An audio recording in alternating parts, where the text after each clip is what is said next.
દરેક માણસ એવું જ ઈચ્છતો હોય કે આ ભાગદોડ ભરી દુનિયામાં ત્યારે શાંતિના શ્વાસ લેવા મળશે. હા, તમે અને હું બધા આજે એટલા વ્યસ્ત થઈ ગયા છીએ ને કે આપણે શાંતિ માટે પ્રાર્થના કરતા કે ક્યારે નિવૃત્તિ મળે.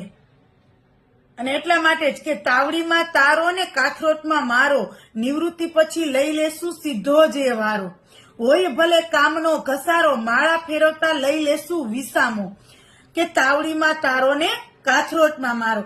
ગામડાનું વેકેશન રજાઓમાં તો ધમાલ જ છે, પછી પાછો એનો એ જ વારો.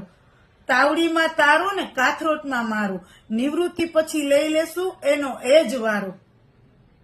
કે ક્યારે આપણને આ જવાબદારીઓમાંથી નિવૃત્તિ મળે, ક્યારે આપણે શાંતિથી સરળતાથી વિસામો ખાતા ખાતા કામ કરતા કરતા પ્રભુ ભક્તિ કરીએ, ક્યારે શાંતિનો અહેસાસ થાય. ખરેખર આપણે એવું જ ઈચ્છતા હોઈએ કે આ કામમાંથી ક્યારે મુક્તિ મળશે, ક્યારે પ્રભુ ભક્તિ કરશું, ક્યારે આ જવાબદારીઓમાંથી નિવૃત્તિ મળશે અને ક્યારે આપણે શાંતિથી જીવશું. સાચું ને?